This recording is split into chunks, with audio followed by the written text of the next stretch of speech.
Assalamualaikum warahmatullahi wabarakatuh. Berjumpa lagi di channel kita Edi Praitno, Menachem Ali Official dan Geraha Mu'alaf.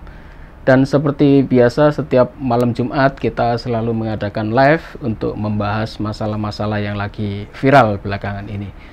Dan seperti biasa kita pada malam hari ini bersama Ustadz Menachem Ali. Assalamualaikum Ustadz. Waalaikumsalam warahmatullahi wabarakatuh. Dan kita kedatangan tamu, sebetulnya ini bukan orang baru.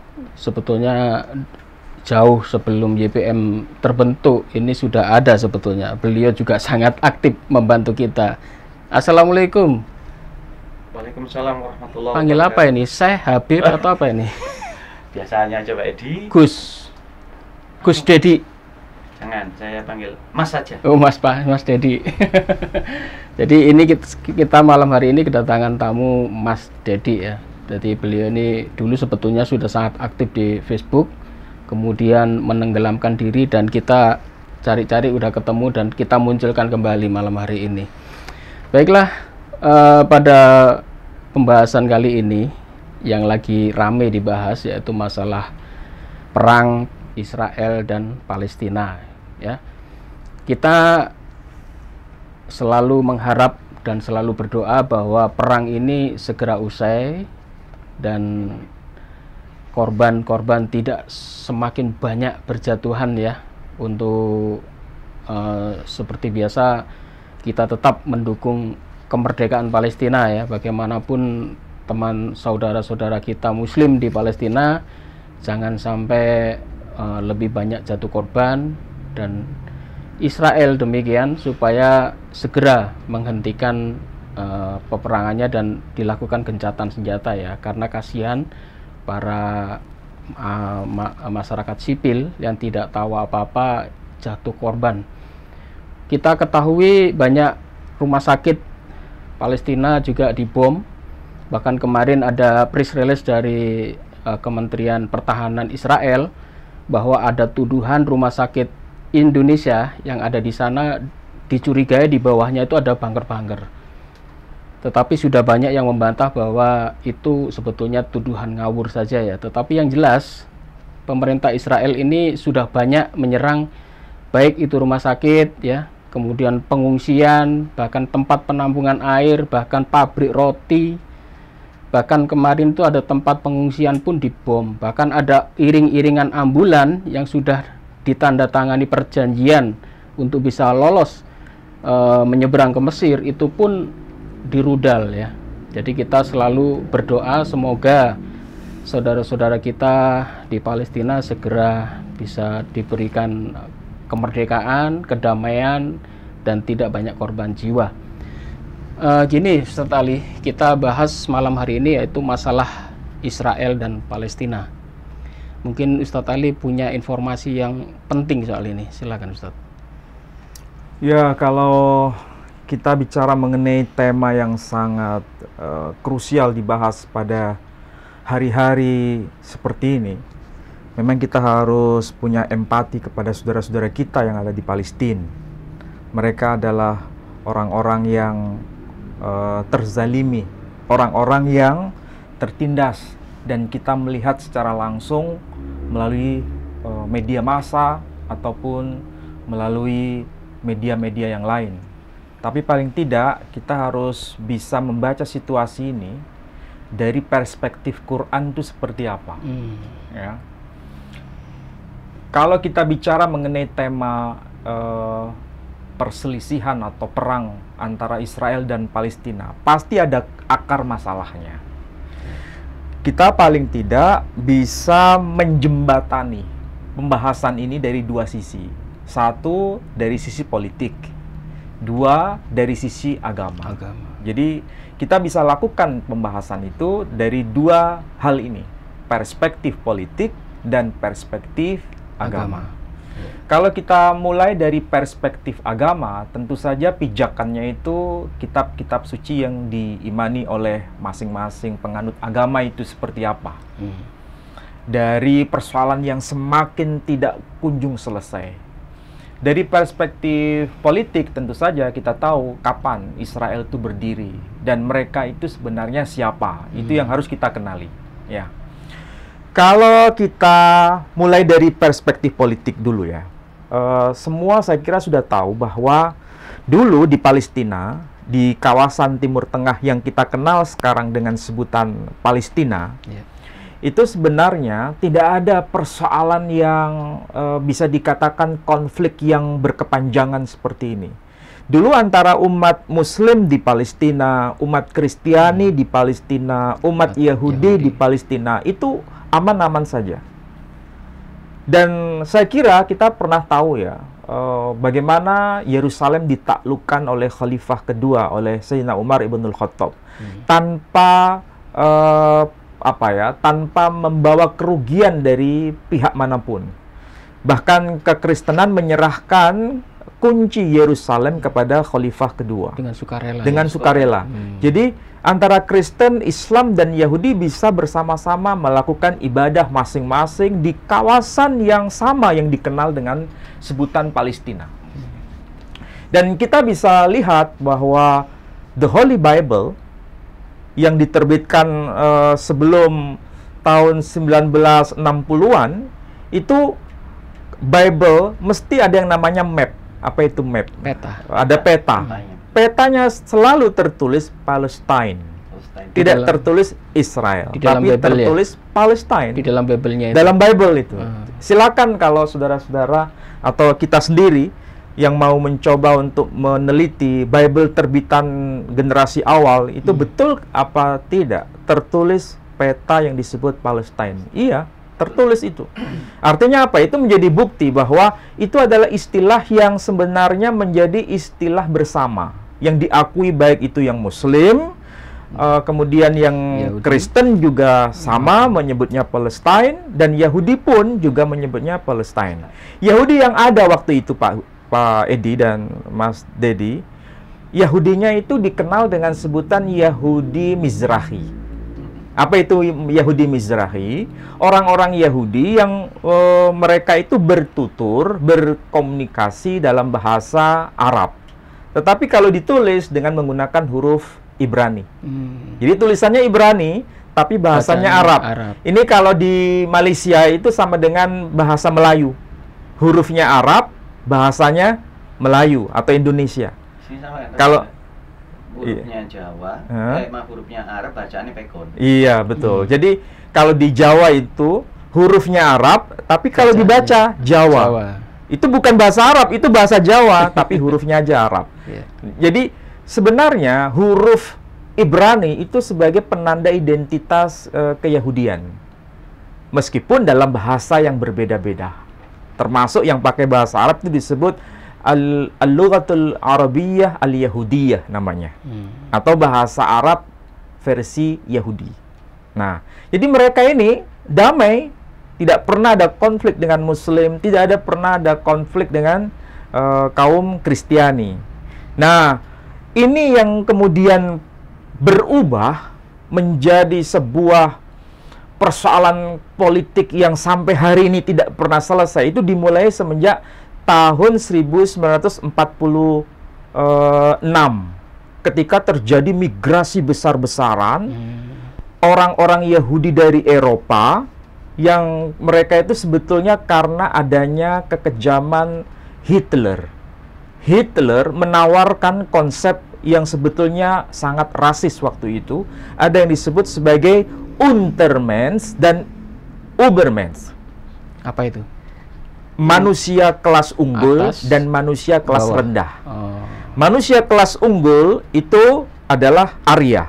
Sementara manusia kelas rendah itu adalah kaum Yahudi yang waktu itu tinggal di Eropa. Kenapa bisa begitu? Karena waktu itu di kelompok orang-orang Yahudi di Eropa itu memang mereka menguasai bidang ekonomi dan mereka itu eksklusif. Dan mereka menahbiskan diri sebagai orang-orang yang dianggap sebagai Bnei Habrit, anak-anak pilihan, atau hamba-hamba pilihan, hamba-hamba pilihan Tuhan maksudnya. Nah, di situ ada antitesa, ada bentuk perlawanan dari Nazi yang kemudian justru yang awalnya itu mendapatkan posisi kelas tinggi kemudian direndahkan, diambil alih oleh Nazi. Kami yang kelas tinggi. hingga mereka harus diusir. Bahkan bukan melalui pengusiran saja, sampai yang terjadi namanya Holocaust, pembunuhan massal. Akhirnya daripada mereka itu hampir sebagian besar harus terbunuh, mereka akhirnya mengungsi. Masalahnya mengungsi kemana? Mengungsinya dulu diberikan alternatif ke Uganda, tapi mereka menolak karena nggak ada riwayat atau peristiwa masa lampau apa hubungannya dengan Uganda di Afrika. Maka mereka punya memori kolektif. Nenek moyang kami dulu kan dari Palestina, dari wilayah Timur Tengah, maka harus kembali ke Palestina. Dan atas rekomendasi dari British waktu itu, maka mereka bisa kembali ke Palestina. Nah, kalau kembali ke Palestina, kita bisa bayangkan kalau satu ruangan itu terdiri atas tiga orang itu sudah sumuk ya. Apa itu sumuk? Tapi kalau ditambah lagi ada 10 orang masuk, ruangannya kan tetap sama, tidak meluas. Kira-kira semakin sumuk atau syumuk itu. Saya pakai bahasa begini supaya gampang dipahami ya. Jadi semakin padat akhirnya. Sehingga yang terjadi apa? Semakin tidak nyaman, disitulah mulai akar terjadinya masalah. Nah, jadi 67 itu sudah mulai banyak yang terjadi migrasi, yang disebutnya dengan sebutan aliyah. Aliyah itu kembali ke tanah asal. Tapi sebetulnya secara harfiah itu naik. Aliyah itu naik sebenarnya. Oh, gini Ustadz, sebentar. Waktu mereka kembali, itu dia dikasih tanah gratis atau beli sebetulnya itu waktu itu? Sebetulnya mereka ketika kembali itu ada yang membeli tanah setempat, tapi lama-lama bukan hanya membeli, tapi merampas. Nah, kenapa terjadi perampasan itu? Karena pada tahun 48, tadi kan mereka mulai awal mengungsi itu tahun 46. 48 baru dideklarasikan terjadinya negara Israel, kemerdekaan Israel. Disitulah mulai berkuasa dan melakukan perampasan. Nah, sampai pada akhirnya perampasan itu semakin memuncak karena terjadi perang besar pada tahun 67. 67. Saat itu masih hidup seorang ulama besar dari Lebanon yang kemudian pindah ke Palestina waktu masa damai ya, belum terjadi migrasi besar-besaran itu, dan wafat di wilayah Palestina. Tapi kemudian terjadilah pengubahan ketika beliau wafat, kuburannya diganti. Yang awalnya itu namanya Syekh Abbad, otomatis Muslim kan, tapi kemudian diganti menjadi makam Rabi Ashi oleh mereka yang berkuasa di situ. Bisa ditampilkan gambarnya. Nah, ini sebetulnya pintu gerbang untuk masuk ke makam Syekh Abbad sebetulnya, tapi sudah diubah. Makam Syekh Abbad dihapus di situ namanya, diganti menjadi Raf Ashi. Ini namanya Raf Ashi, artinya Rabi Ashi. Kalau disebut Rabi Ashi, ya itu bukan nama sembarangan itu, Rabi Ashi. Kalau Rabi Ashi berdasarkan dokumen tulisan dari Yakub Nausner, ini Rabai Yakub Nausner. Ini menghimpun semua data mengenai rabi-rabi generasi awal. Generasi yang paling awal siapa saja hidup masanya itu sebelum era Islam. Makanya di sini disebut The Dictionary of Ancient Rabbis. Kumpulan informasi mengenai rabi-rabi masa kuno. Siapa itu Rabi Ashi? Nah, kita lihat di sini ya. Pada halaman berapa ini?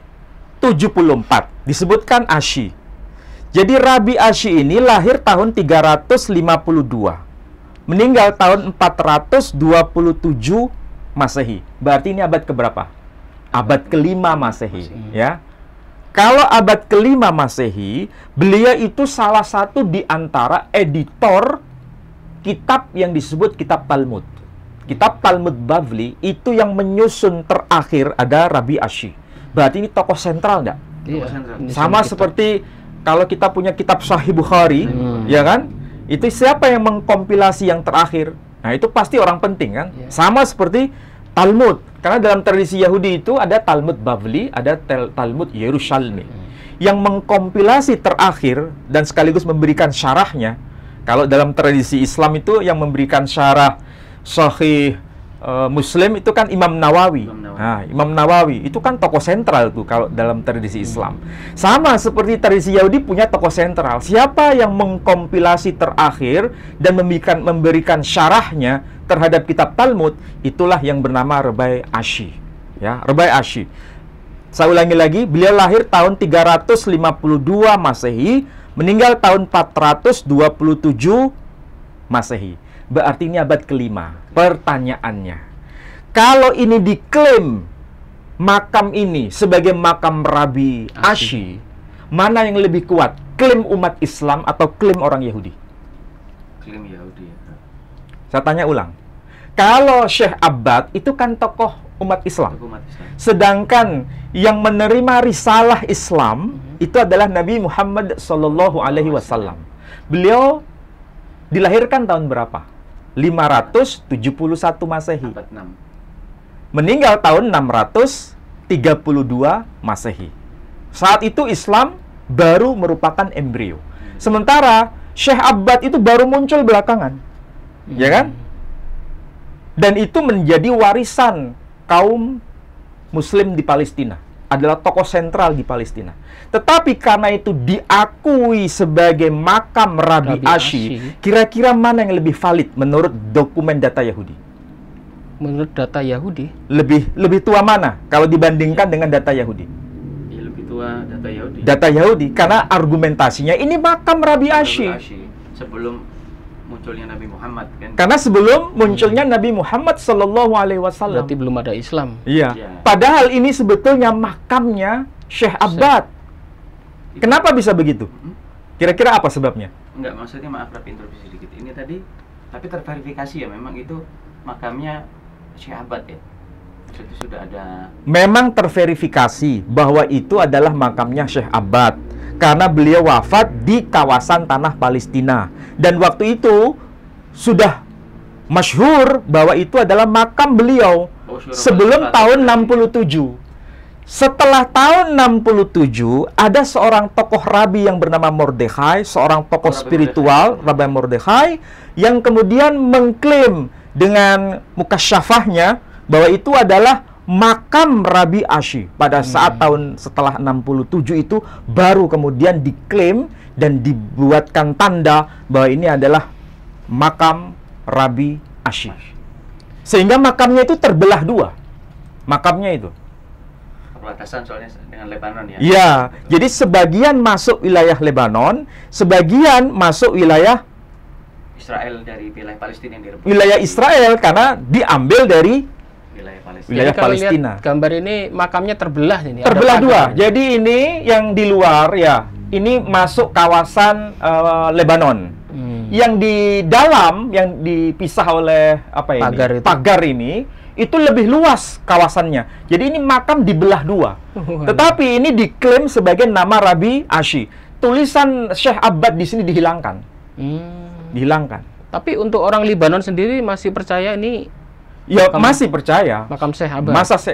Sebagai makam Syekh Abbad. Orang Palestina juga mengaku ini sebagai makam Syekh Abbad. Tapi mereka nggak bisa ke sini karena sudah dibuatkan pagar bahwa ini adalah makam Rabi Ashi. Sebentar, dulu ini masih wilayahnya Palestina. Iya. Tapi saat dikuasai Israel, tanahnya direbut, kemudian makamnya dipasang pagar ini berarti. Iya. Karena orang Libanon mengakui ini sebagai makam Syekh Abbad, yang Israel mengakui makam Rabi Ashi.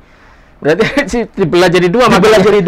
Jadi orang Lebanon mengakui itu adalah makam Syekh Abbad. Orang Palestina, Arab Palestina mengakui itu sebagai makam Syekh Abbad. Tapi karena tanahnya itu sudah diambil alih dan direbut oleh pemerintahan Israel waktu itu, maka diubahlah nama makam Syekh Abbad menjadi makam Rabi Ashi atas rekomendasi Rabi Mordekhai.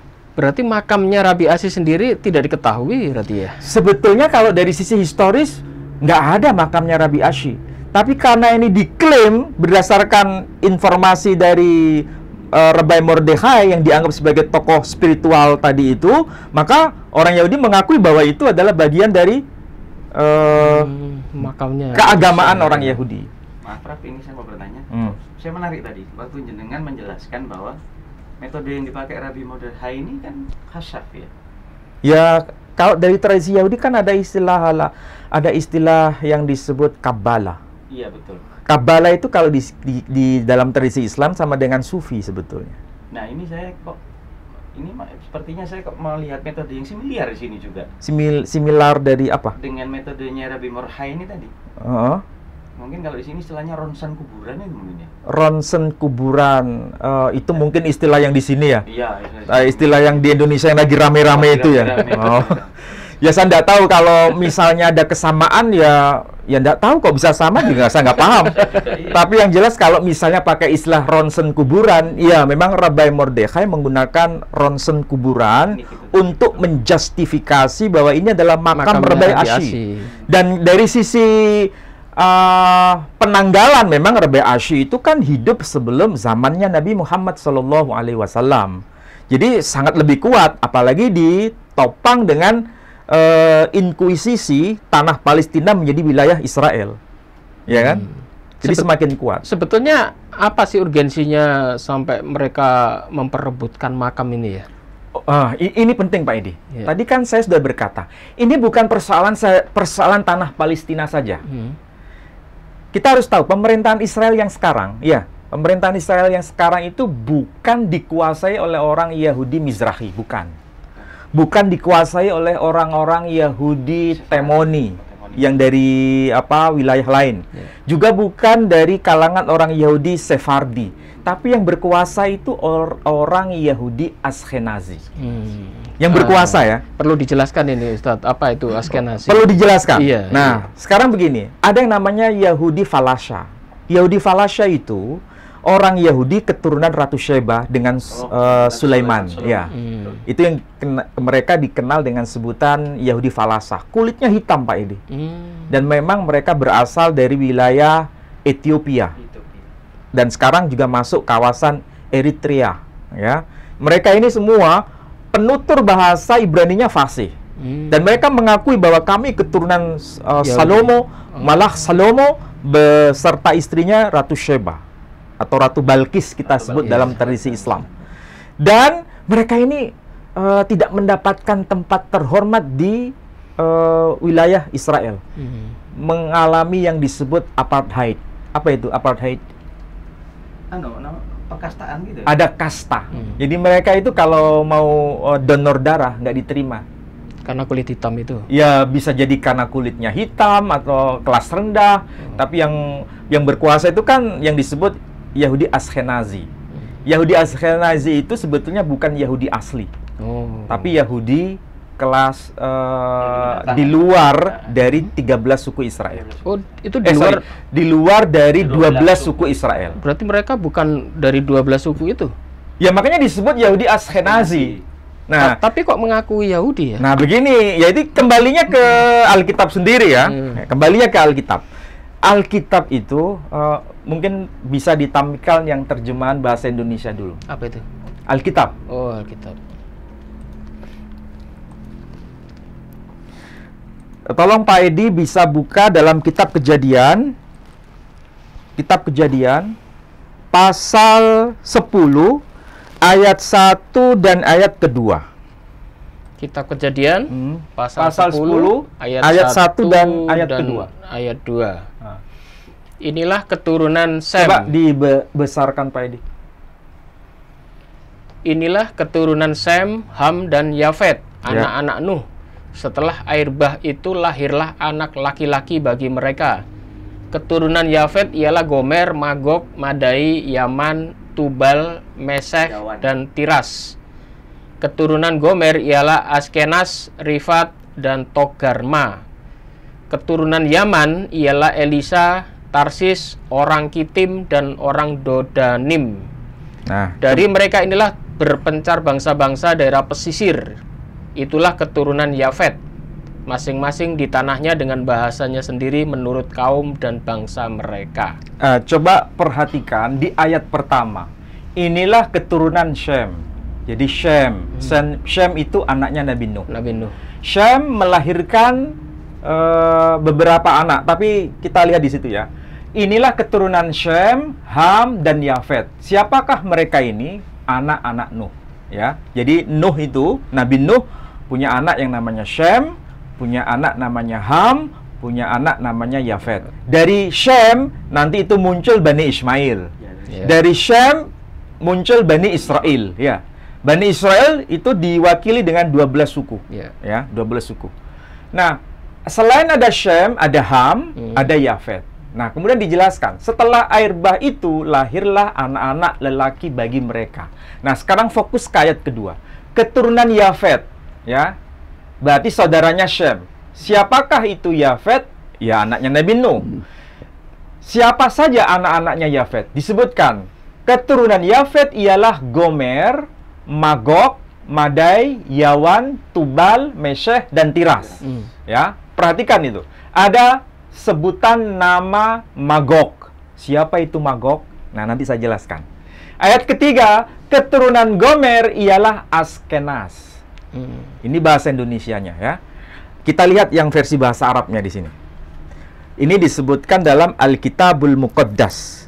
Ini Bible dalam versi bahasa Arab. Ini versi Kristen ya.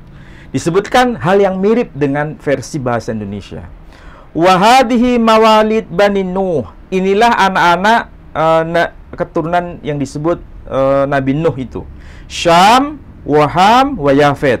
Yakni yang pertama Syam, Ham, dan Yafet. Wa wulidalahum banun ba'da tufan. Jadi mereka itu anak-anak yang dilahirkan setelah terjadinya tufan. Kemudian disebutkan Banu Yafet. Anak-anaknya Yafet itu siapa? Jomer wa Ma'juj. Jadi kalau disebut Magog, bahasa Indonesianya, ini di sini Ma'juj. Kalau disebut Ma'juj, dalam Quran ada nggak istilah Ma'juj? Ada. Ya'juj, Ma'juj, itu ada. Jadi ada suku bangsa yang disebut Ma'juj. Itu yang harus dipahami, siapa itu Ma'juj.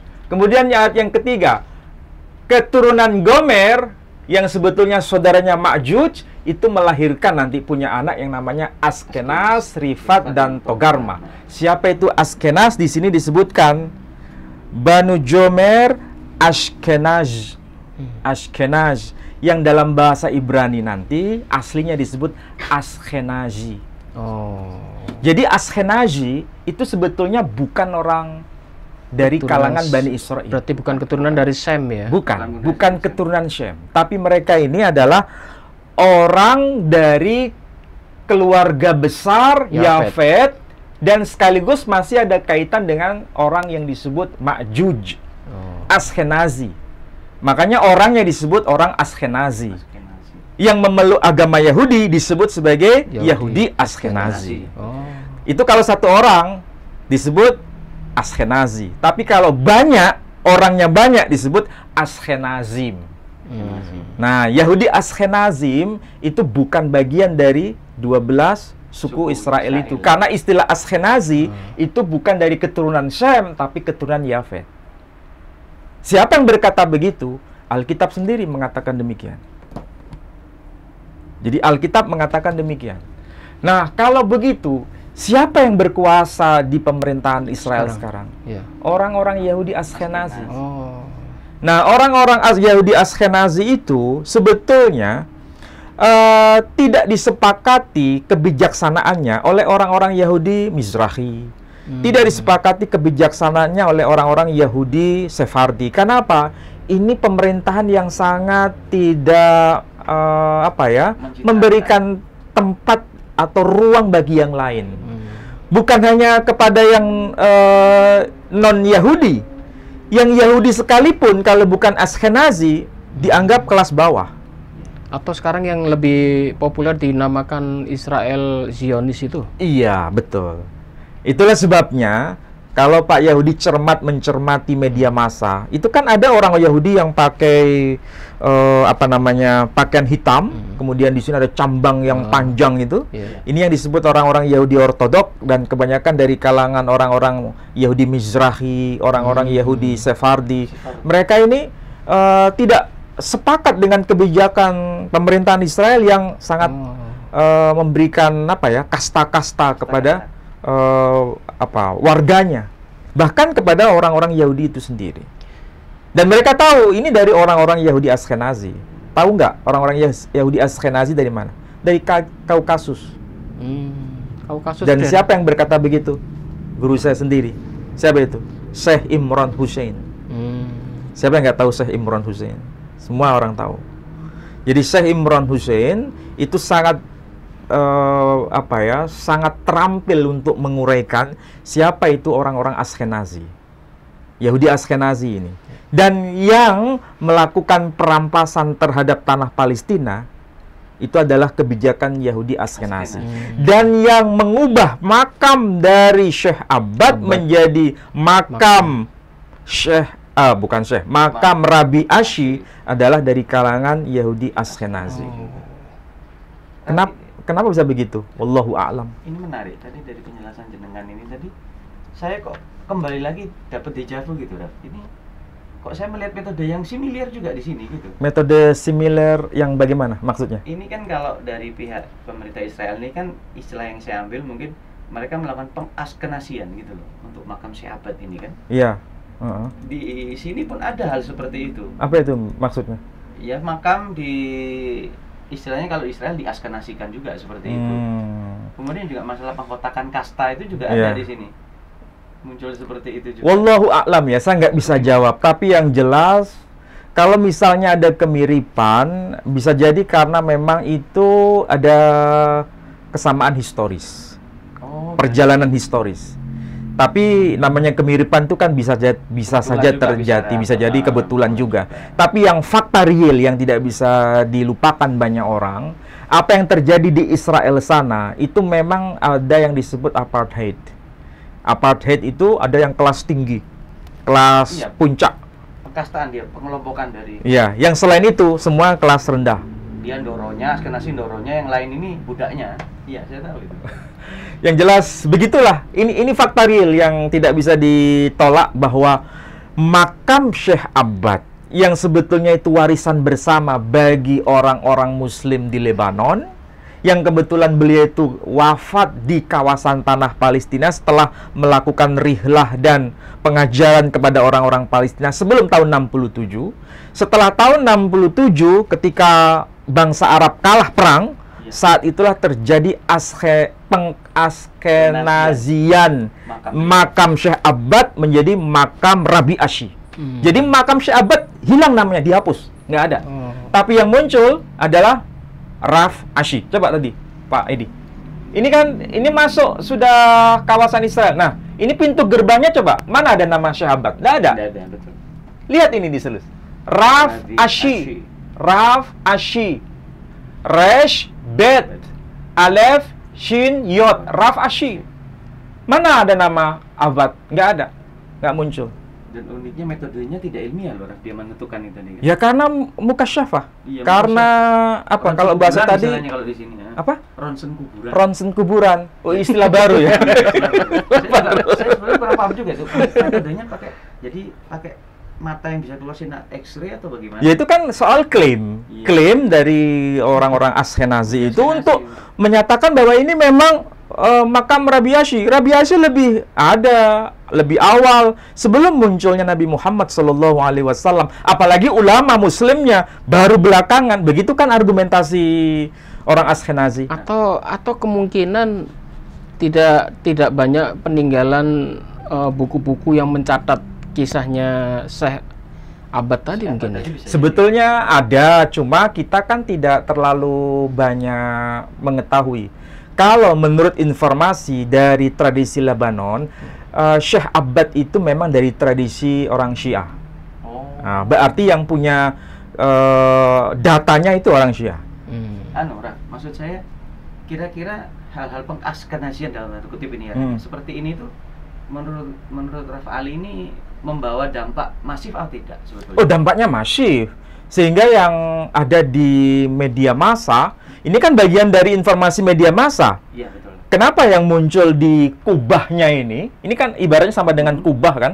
Ternyata yang muncul hanya Nabi Raf Ashi ya. Raf Ashi aja. Raf Ashi. Ini kabar Mar Raf Ashi. Kabar itu kubur. Mar Raf Ashi. Mar itu yang dipertuan atau yang dimuliakan. Iya, lucu itu. Raf Ashi. Makamnya terbelah jadi dua itu. Iya, ini makamnya terbelah jadi dua. Jadi rebutan itu mungkin Jadi rebutan, ya antara iya. orang Libanon sama orang Israel. Cuma uniknya kalau di bagian wilayah yang dikuasai Israel, karena itu bagian wilayah Palestina kan, dikuasai Israel, dimunculkan nama Raf Ashi. Sedangkan yang di bagian yang separuhnya sana tidak diberi nama. Oh, yang di Jadi Libanon nama tidak dikasih Syekh nama. Abbad hilang. Oh. Berarti Ashkenazi ini melakukan perampokan sejarah sebetulnya nih, Raf. Ya, kalau menurut versi orang-orang Yahudi Ashkenazi bukan perampokan sejarah, tapi itu merupakan penciptaan sejarah berdasarkan klaim dari tradisi Ashkenazi. Internal mereka. Mereka. Menciptakan tokoh di sini Menciptakan makamnya tokoh, iya. gitu mungkin ya. Supaya nanti nggak diklaim sebagai tokoh fiktif kan itu. Ya, memang kalau ada kuburannya kan bukan tokoh fiktif. Padahal ini kuburan orang lain gitu loh. Ya, menurut siapa dulu? Menurut orang Muslim kan? orang Muslim. Tapi menurut orang Yahudi bukan. Ini Rabi apa? Ashi. Rabi Ashi. Memang. Maksudnya Iya. menurut orang Yahudi Ashkenazi. Cuman ya lucu juga sih. Tapi memang pembuktiannya memang susah ya, Ustaz. Men- Ya, memang Kasyaf susah ini, karena apalagi ada kaitan dengan politik kan? Oh. Siapa yang bisa melawan atau Kekuasaan. bisa mencegah Merebut bahwa itu. ini adalah makam dari Raf Ashi? Siapa yang bisa mengubah itu? Nggak ada. Ini kan sudah dalam cagar budaya orang-orang Yahudi Ashkenazi.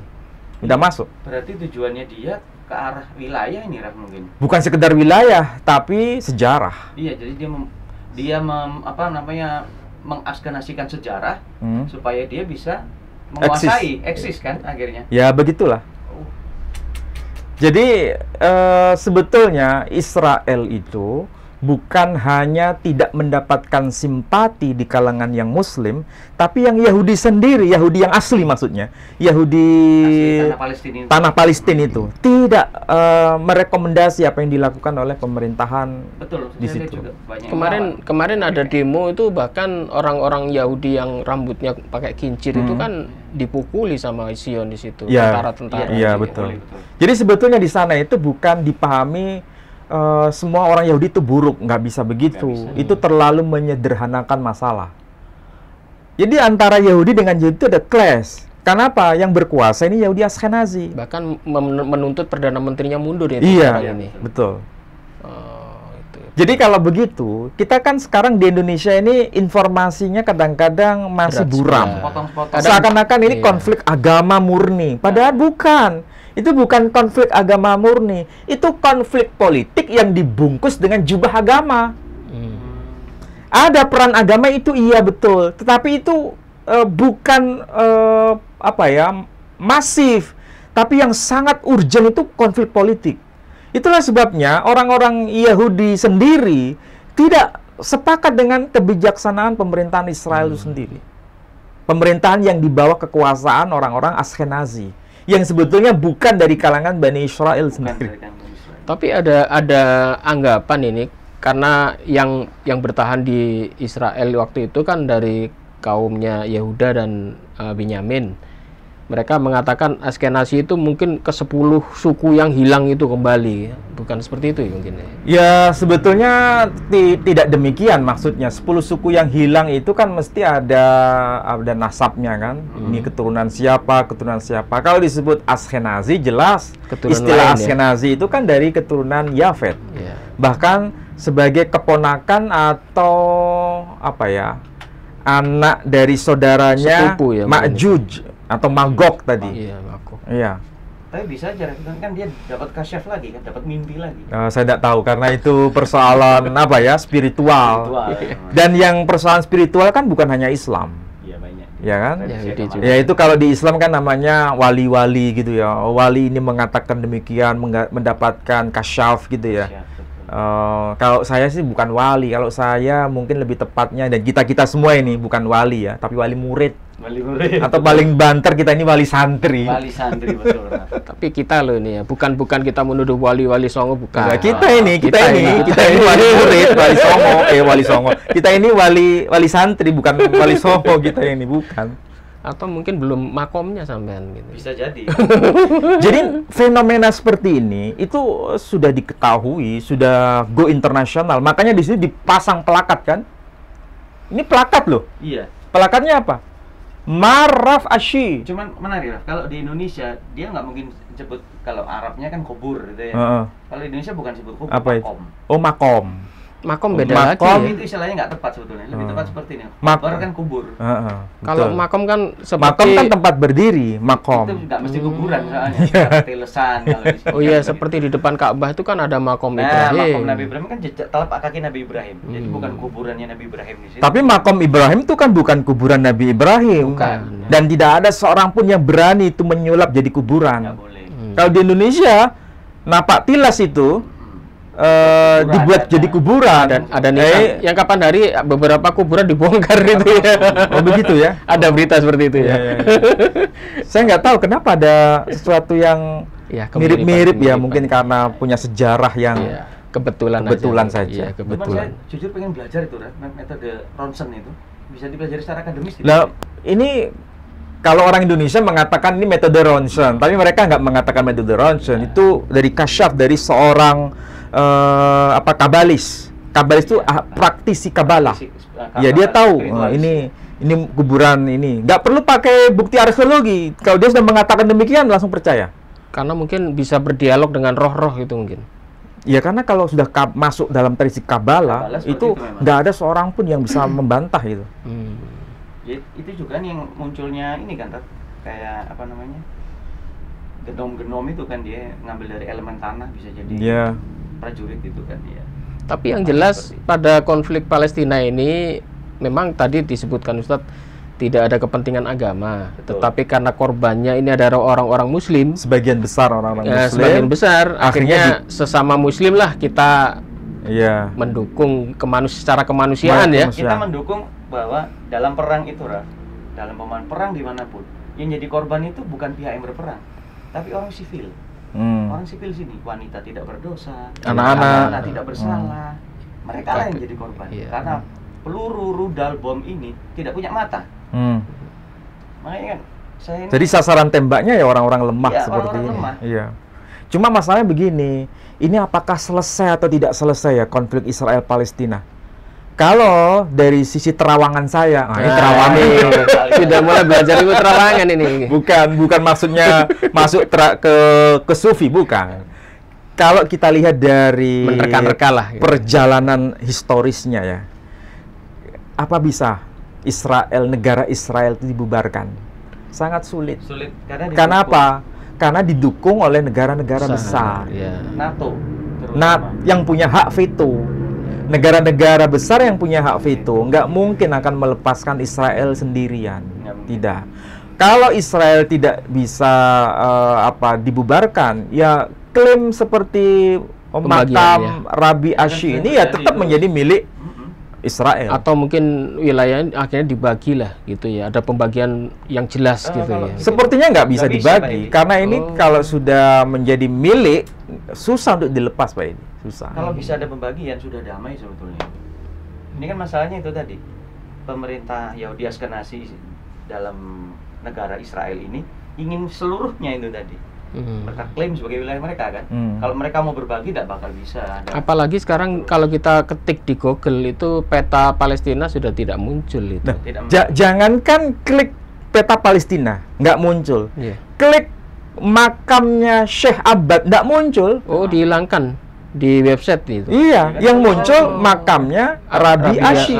Rabi Ashi yang keluar. Jadi sebetulnya ini bukan sekedar persoalan fisik, tapi yang dunia maya juga ikut menunjang data-data itu. Kita kesulitan untuk mencari data selengkap-lengkapnya, kecuali kalau kita baca seperti ini, buku-buku yang diterbitkan oleh kalangan Yahudi sendiri. Ini nama-nama rabi lengkap itu mulai dari tahun berapa, abad pertama, abad kedua, ketiga, keempat, kelima, semua di sini ada. Memang iya, Raf, kalau ingin memusnahkan suatu bangsa, itu yang dirusak sejarahnya dulu. Ya, mungkin Itu yang diputus sejarahnya. dulu. Jadi memang teknik ini memang sudah teknik valid sebetulnya. Jadi mungkin maksudnya pemerintah Askenazi ini kan untuk menghapus sejarah Palestina. Sejarah Palestina, termasuk orang-orang penting dari tradisi sama Palestina mereka. di-Askenazikan.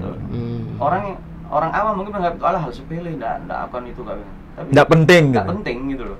Tapi faktanya masih rusaknya itu.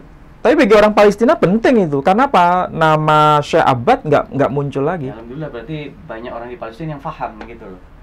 Sayangnya di sini tidak gitu loh. Tapi yang jadi masalah ini yang kasihan yang dikubur di dalam, karena dulu beliau ini adalah seorang syekh dari Muslim, tiba-tiba separuhnya Ini menarik. jadi Yahudi. Separuh Yahudi. Gimana ya Pak Ali? Ya, gimana ya? Kita nggak bisa bayangkan orang yang sudah meninggal. Kita juga nggak bisa komunikasi dengan beliau. Iya, cuma- Seandainya dia tahu kuburnya dibelah jadi dua, apakah dirinya ikut terbelah jadi dua? Kita juga nggak tahu. Ya itu yang sini Sema Yisrael Adonai Elohenu Adonai Echad, yang sini Ila biruhi Syekh Abad Al-Fatihah. Wah, ini susah ini. Tapi yang paling tidak amalan seseorang itu tidak bisa diputus meskipun Ya. makamnya dibelah. Ya, Iya. Bukan hanya dibelah, diberikan kawat berduri. Ya ini belum dibahas dalamnya. Ini yang dibelah hanya perbatasan apa dalam-dalamnya ini. Ya nggak tahu. Ya yang jelas ya perbatasan dari wilayah aja. Masa tulangnya dipisah jadi dua gini. Ekstrim. Ya, itu mudah-mudahan menjadi informasi bagi semua netizen bahwa apa yang dilakukan di sana, di Palestina itu seperti ini. Bukan hanya wilayahnya yang diambil alih, tapi tempat jejak Bersejarah. makam Yang orang bersejarah. yang dimuliakan juga diambil alih, dinamakan menjadi Raf Ashi. Mau ada pendapat silakan. Ya, kalau saya pribadi sih sejalan dengan concernnya Prof. Ali bahwa untuk merusak suatu negara atau bangsa itu yang dirusak sejarahnya dahulu, dan itu merupakan langkah paling efektif karena orang-orang awam pasti akan menyepelekan hal seperti itu, alah gitu aja. Berbeda kalau kita mungkin langsung nyerang atau apa, kan mereka langsung aware ya Raf ya. Tapi kalau sejarahnya dirusak dulu, identitas bangsanya dihilangkan dulu, nanti mereka akan lupa anak turunnya lupa. Nggak tahu jati diri mereka. Ya kalau kita hidup semasa dengan pelaku sejarah misalnya. Nah, Tapi kalau anak cucu itu kita ke bawah kan kan tidak tahu, tidak tidak tahu. Apalagi dokumennya juga dimusnahkan. Iya. Tadi di internet juga dihapus. Iya, di internet nggak ada kita cari Syekh Abbad, nggak ketemu. Pengaskenasian seperti itu memang konsepnya. Apalagi mereka yang menguasai internet. Betul. Mereka bisa berkuasa menghapus apa saja itu. Mungkin ngapus peta Palestina pun bagi mereka tinggal klik aja hilangin namanya itu. Makanya untuk pesan saya sih untuk generasi selanjutnya ini Pak Edi ya, Pak Ali, jangan lupakan sejarah. Seperti pesan Bung Karno kan. Jas merah. Jas merah. Jangan sekali-kali melupakan sejarah. Baik. Jas merah. Itu Baik. identitas diri kita itu. Baik saudara-saudaraku sekalian, jadi menarik ya. Kita sudah dikasih gambaran di sini bahwa sebetulnya keserakahan dari bangsa Israel. Bangsa Israel yang berkuasa saat ini itu bukan asli dari suku 12 suku Israel ya, tetapi dari suku Askenazi.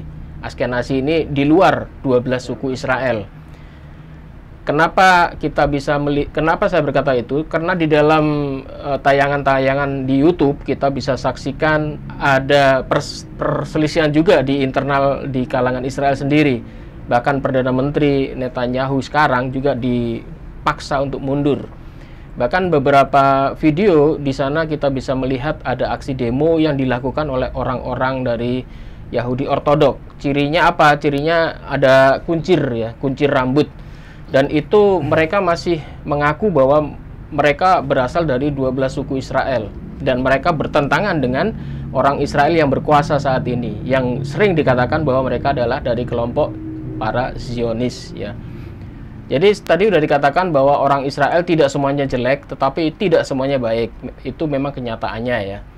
Jadi dari sini kita bisa melihat dengan jernih permasalahan di sini. Tadi sudah dijelaskan ini bukan permasalahan agama, tetapi dibawa ke agama. Tetapi yang jelas di sana korbannya adalah orang-orang Muslim. Kita wajib berempati sesama Muslim. Dan kalau ada sumbangan dan sebagainya, wajib kita membantu ya, karena mereka diblokade. Jadi semua perbatasan itu diblokade Israel, bahkan air minum, makanan semua dihancurkan. Itu sangat luar biasa ya, kejahatan perang yang sangat luar biasa. Dia memaksa orang-orang sipil ini supaya tidak bisa makan, tidak bisa minum, mati kelaparan. Itu sangat-sangat kejam ya. Baiklah, saya ingatkan sekali lagi bahwa kita punya program pembangunan masjid di Wonosalam yang teksnya berjalan ya. Silakan Anda salurkan, donasikan uang Anda untuk program kami, yaitu membangun pondok pesantren sekaligus masjid di Desa Wonosalam, Jombang, di nomor rekening Bank Syariah Indonesia 11188899971. Dan semua sumbangan Anda akan kami pergunakan sepenuhnya untuk pembangunan masjid di sana. Jadi tolong, jika saudara ingin berderma, berdonasi, silahkan kirim di tagline bawah ini. Mungkin ada closing, silakan Wali. Ya, paling tidak ada dua hal yang harus kita pahami. Pertama, pemerintahan Israel yang sekarang yang berkuasa itu adalah dari kalangan Yahudi Ashkenazi. Istilah atau sebutan Ashkenazi bukan bagian dari kalangan Bnei Israel. Kalau disebut sebagai Bnei Israel, mereka adalah kaum Yahudi Temoni, kaum Yahudi Falasha, kaum Yahudi Mizrahi. Tapi kalau disebut Ashkenazi, itu adalah keturunan dari Yafet, bukan keturunan dari Shem. Itu catatan yang harus dipahami. Kedua, apa yang dilakukan oleh pemerintahan Israel ketika melawan bangsa-bangsa Arab tahun 67, perang 6 hari itu adalah titik puncak bagaimana kekuasaan Israel meliputi kawasan yang luas, itu sudah mendapatkan akses. Sehingga apapun yang ada kaitannya dengan Palestina diubah dan diganti. Salah satunya adalah makam Syekh Abbad, seorang ulama muslim yang sangat dikenal, tiba-tiba raib dari data sejarah diganti namanya dengan nama Raf Ashi sampai hari ini. Artinya orang-orang Palestina sekarang tidak bisa menemukan makam Syekh Abbad lagi. Bahkan yang di internet juga dihapus. Di internet datanya sudah dihapus, dan yang tertulis justru nama makam Rabi Ashi. Ini bahasa Ibrani-nya kelihatan. Saya kira dua hal itu menjadi catatan untuk melihat sejarah bangsa-bangsa lain seperti apa. Kita bisa lihat fakta seperti ini. Mungkin Mas Dedi ada tambahan? Kalau saya pribadi ya benar seperti yang diucapkan oleh Prof. Ali, bahwa sejarah itu sangat penting bagi suatu bangsa. Itu identitas diri setiap bangsa.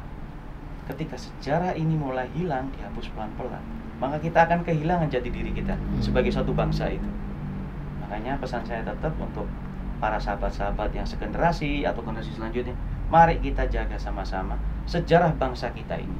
Karena melihat dari sejarah bangsa lain yang bagaimana mereka terbuai, melupa menjaga sejarahnya, sehingga dihapus pelan-pelan, lama-lama mereka kehilangan jati diri. Baiklah, terima kasih Ustadz Ali, terima kasih Mas Dedi. Sama-sama. Baiklah pemirsa, sampai di sini dulu perjumpaan kita, dan tunggu kajian kita malam Jumat yang akan datang. Dan selalu ya, kita akan membahas hal-hal yang lagi viral, lagi banyak diperbincangkan di masyarakat. Jadi intinya kita tidak hanya berbicara soal kristologi saja, bisa kemana-mana, asalkan itu masih dalam tahapan masih dalam kajian ya, kajian ilmiah istilahnya. Demikian, semoga ada manfaatnya, dan kami mohon maaf jika ada salah kata. Wabillahi taufiq wal hidayah. Wassalamualaikum warahmatullahi wabarakatuh. Waalaikumsalam warahmatullahi wabarakatuh.